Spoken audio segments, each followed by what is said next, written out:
Muito boa noite.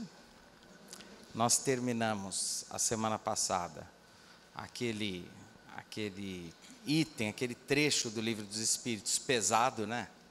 Que é propriedade, como que a gente lida com as coisas do mundo, apego, aprisionamento, né? O que é uma propriedade legítima, o que a torna ilegítima, os limites. E terminando aquele item, a gente chegou a algo muito simples, que é o caráter mesmo da doutrina espírita, essa simplicidade. A gente pode tudo, né? A gente pode trabalhar, pode ganhar nosso dinheiro, a gente pode comprar casa, né? Pode ter um carro, pode guardar um dinheirinho, pode viver muito bem. Nada disso é problema. A grande questão é quando nós começamos a ter muito além do que a gente precisa, e isso não gera benefício para ninguém, nem para a gente mesmo, pelo contrário, né? Quando a gente fica engessado, aprisionado, escravizado a essas coisas, e principalmente quando a posse disso ou daquilo começa a se tornar uma referência de avaliação das pessoas. Então eu começo a julgar o mundo e as pessoas por terem mais ou menos coisas, por possuírem mais ou menos coisas. Quando isso se dá, tem alguma coisa muito adoecida, muito enfermizada no nosso organismo social. Tem algo muito antiético acontecendo com a gente. Quando que isso começa a ser neutralizado de verdade?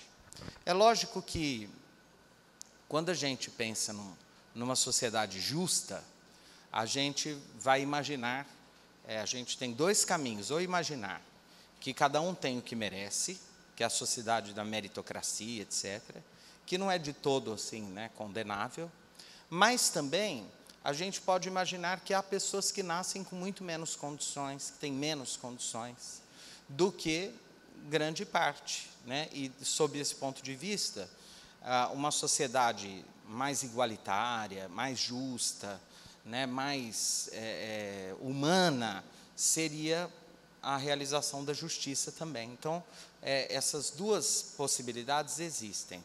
A grande questão da meritocracia é que, de verdade, as nossas diferenças, e não vamos falar ainda de espiritismo, vamos imaginar que a gente esteja analisando o mundo sob o ponto de vista material, objetivo, científico. As nossas diferenças começam na genética. Por quê? Porque há crianças que vão trazer uma genética mais apta, por exemplo, ao estudo das ciências, com mais facilidade para a compreensão da matemática, por exemplo.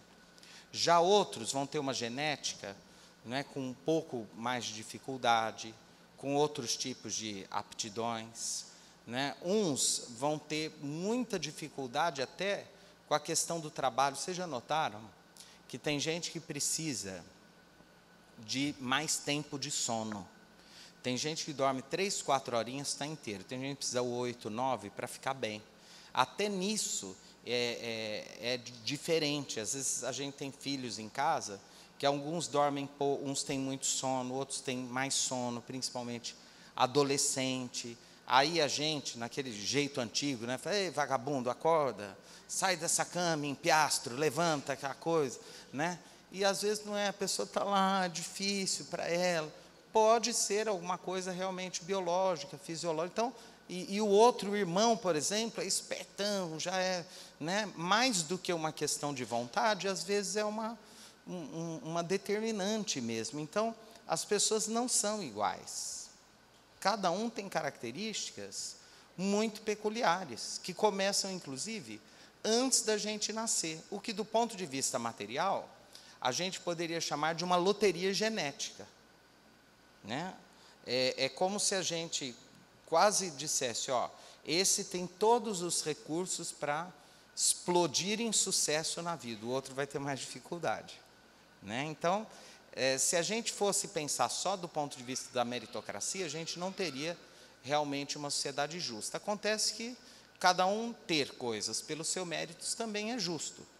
Por outro lado, é muito ruim viver num mundo em que a gente sabe que tem tanta gente precisando de tanta coisa que sobra na nossa mesa, que sobra na nossa casa. Aí a gente sai dessa questão materialista e vai para uma questão ligada à moral cristã, que é parte do evangelho presente na doutrina espírita.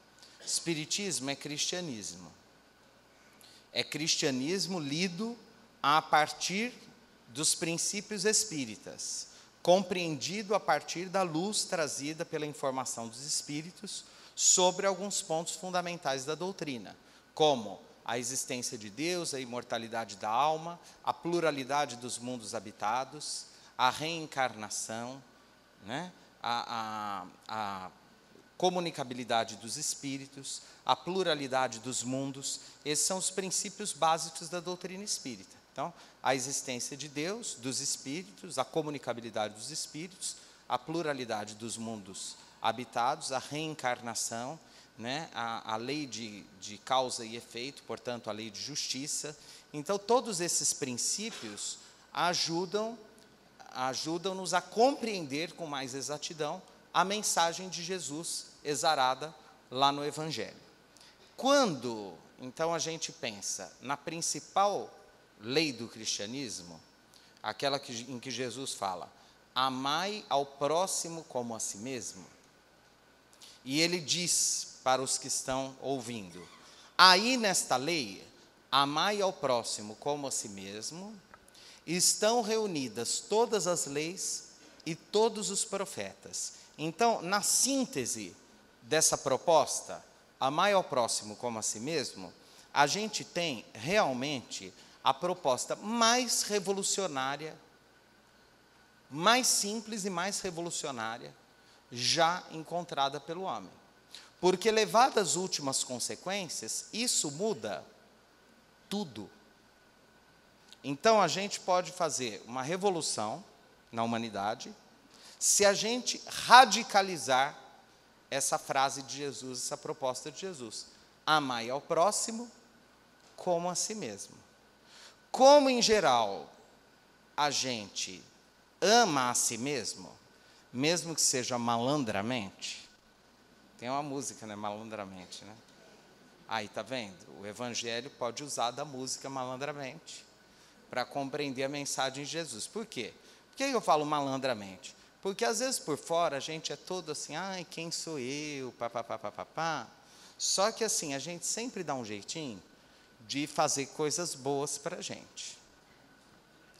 Né? Quer ver? Ó, vamos fazer um exercício. Eu vou pedir para cada um aí pensar no que faz para si mesmo em momentos de solidão, que não tem ninguém vendo. Sabe, por exemplo, aquele doce que é muito caro e gostoso que a gente ganha e que a gente não deixa na cozinha? Todo mundo já fez isso. Lógico. Ninguém sabe que você ganhou. Fica lá, às vezes, tem aquele cantinho de um guarda-roupa que você põe. Eu não sei porque que vocês estão rindo. Dá aquela, né, aquela coisinha, né? Aí você ganha aquele pacotão de paçocona barata, você deixa, gente, eu trouxe, olha,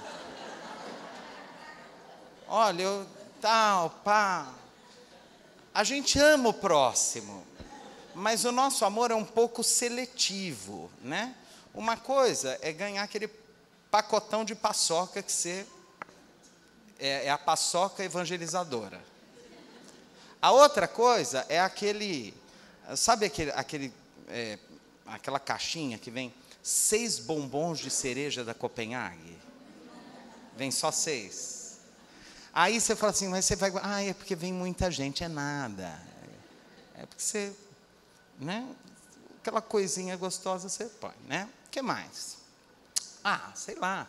Quando você, por exemplo, entra no ônibus e você adora a janelinha, né? E é uma excursão, alguma coisa, e você torce para aquele lugar na janelinha, o mais confortável, e aquele assim, eu gosto de sentar no meio, porque se o acidente for atrás, você se salva. Se for na frente, você se salva também. Então, o melhor lugar... e ninguém quer desencarnar assim. Aí, porque se for na frente, o acidente for na frente, ferrou. Se for atrás, ferrou também. Então, se você for no meio, a chance de desencarnar é menor. Aí, você quer perto da janelinha. Então, você não conta para ninguém, mas você dá um jeitinho de, igual um ratinho, fazer um caminho e ficar com aquele lugar para você. Quando a gente não consegue, a gente se consola assim. Ai, pelo menos, se alguma coisa... Eu não peguei aquilo que eu queria, mas já diz o Senhor, os últimos serão os primeiros. Você dá um jeito de se confortar, porque até quando você se ferra, você quer levar a vantagem. Qual? Deus vai gostar mais de mim porque eu me ferrei. Então, a gente é muito infantil. A gente tem 40, 50, 80 anos e continua sendo uma criança mimada, lidando com a vida de uma forma muito primária e muito infantil em geral. Nós somos essas criaturas ainda.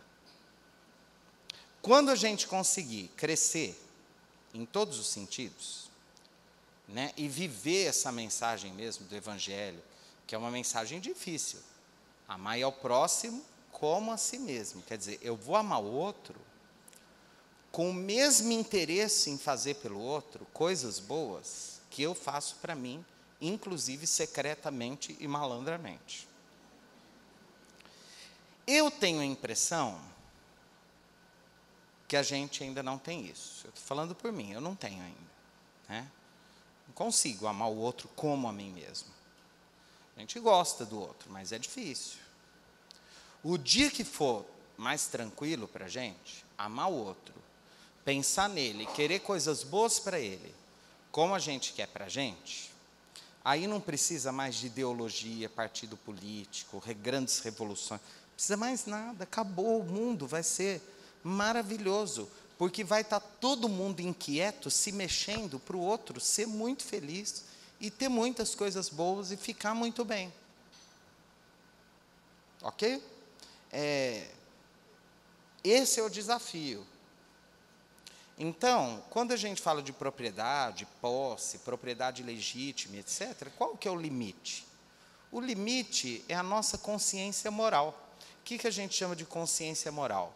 É aquilo que a gente não precisa ganhar ou perder nada para saber que é bom ou é ruim. Então, vamos dar um exemplo, para a gente entender o que é consciência moral. Se eu estou com o carro lá na estrada e tem lá 80 km por hora, e eu passo a 120, para mim pouco importa, mesmo porque eu tenho muito dinheiro, eu posso pagar quantas multas eu quiser, e não vai ser uma leizinha que vai me impedir de dirigir o meu carrão na velocidade que eu quero, eu tenho zero de consciência moral. Se eu estou lá com o meu carro, e tem lá a placa de 80 km por hora, eu preciso muito chegar rápido, eu queria muito respeitar a placa, mas eu penso no meu compromisso, só agora, e eu vou me sentindo culpado, eu quase tenho uma consciência moral. A culpa significa que eu estou no caminho de um dia ter, de daqui a pouco ter. Bom, se de repente eu respeito a sinalização, porque eu já estou quase perdendo a carteira, eu tenho muita multa, eu não quero pagar mais, vai me criar problema, eu continuo sem consciência moral, porque eu estou brecando o carro, porque eu estou pensando no meu bolso. Mas vamos imaginar que eu vejo lá a plaquinha 80 km por hora.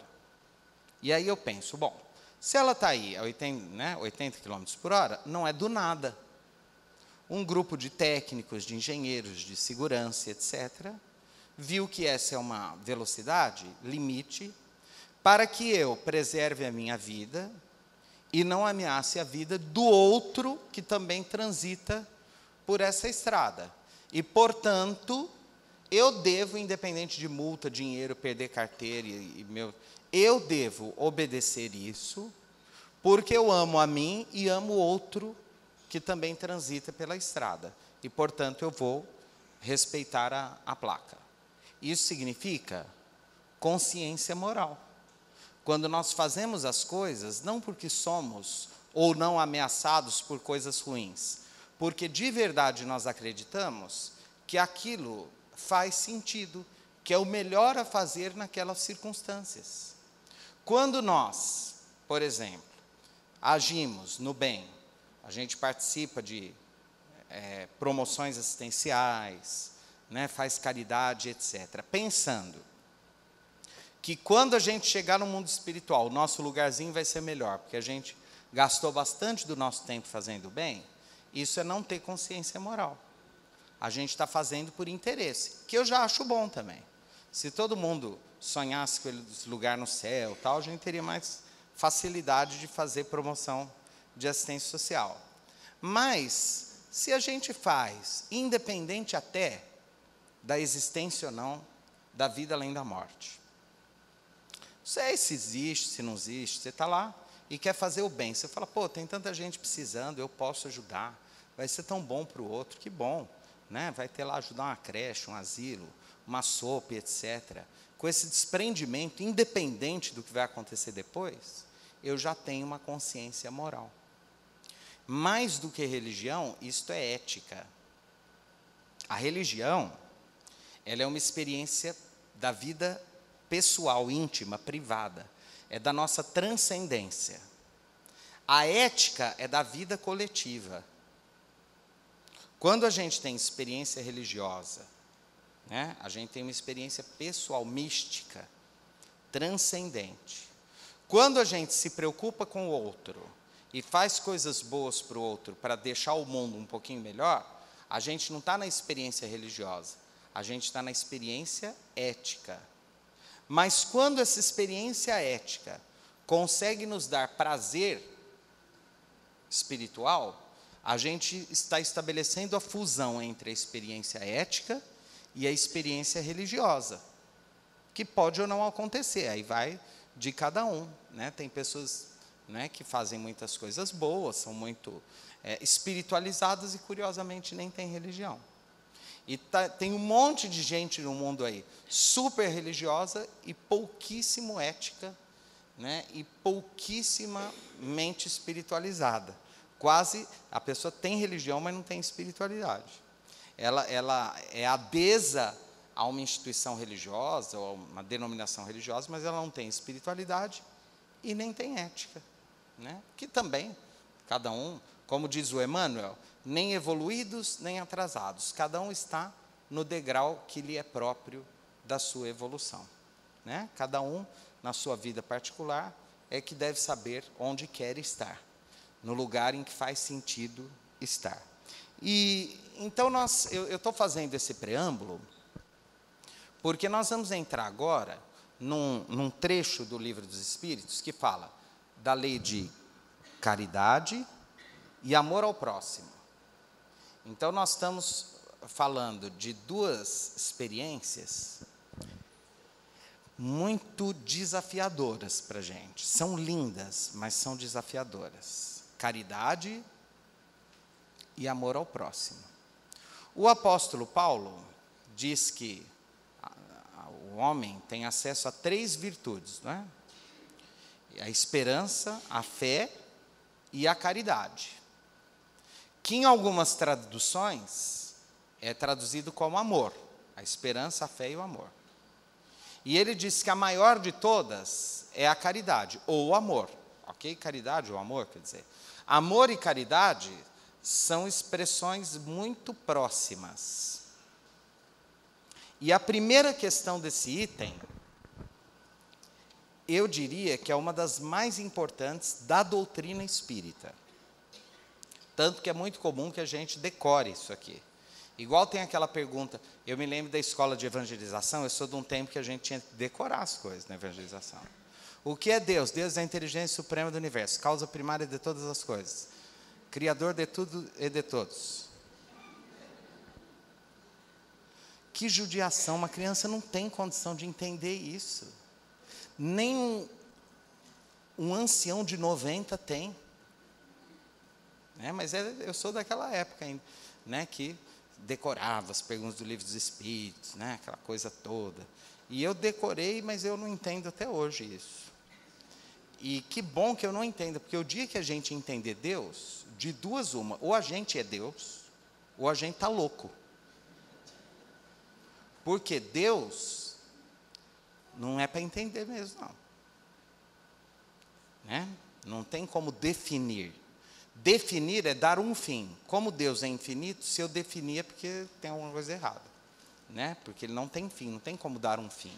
Mas, enfim, essa questão é uma das questões mais famosas do Livro dos Espíritos. Está todo mundo curioso, né? Eu vou ler. Eu não vou desenvolver hoje. Nós vamos desenvolver só no outro domingo, no próximo domingo. Mas eu vou ler a questão. A questão é: qual o verdadeiro sentido da palavra caridade? Como entendia Jesus? Olha só, hein? Questão 886. Qual o verdadeiro sentido da palavra caridade? Como a entendia Jesus? Quer dizer, Kardec está perguntando para os espíritos. Quando Jesus falava de caridade, ele estava querendo dizer o quê? Do que ele estava falando? E aí os espíritos respondem: olha que maravilha. Isso aqui é um negócio, é um tratado, ó. E nós vamos ficar aqui até o Natal, todos os domingos, falando dessa uma linha e meia. Resposta: benevolência para com todos, indulgência para as imperfeições alheias e perdão das ofensas. 3 itens. O que Jesus entendia como sendo caridade? Então, entendia 3 coisas: benevolência para com todos, indulgência para as imperfeições alheias e perdão das ofensas. 3 itens difíceis. O objetivo da gente é mostrar o quanto a gente não tem caridade, em geral. Em geral, de vez em quando a gente tem. Mas é difícil. Ser benevolente para com todos, ser indulgente para as imperfeições alheias e o perdão das ofensas. Isso é caridade. Isso é amor? Ainda não. Amor já é olhar para o outro que nos irrita e falar: eu amo. Em nome de Jesus. Essa é a parte difícil. A caridade é um passo anterior, já um pouco mais acessível a gente, que é muito legal. Um mundo dominado pela caridade, ó, pela benevolência para com todos, indulgência para as imperfeições alheias e perdão das ofensas, já é um mundo delicioso. Já é um mundo delicioso. E é desse mundo, sonhando com esse mundo, que nós vamos nos encontrar nos próximos domingos aqui. Tá bom? Certo? Então, vamos passar para as nossas vibrações.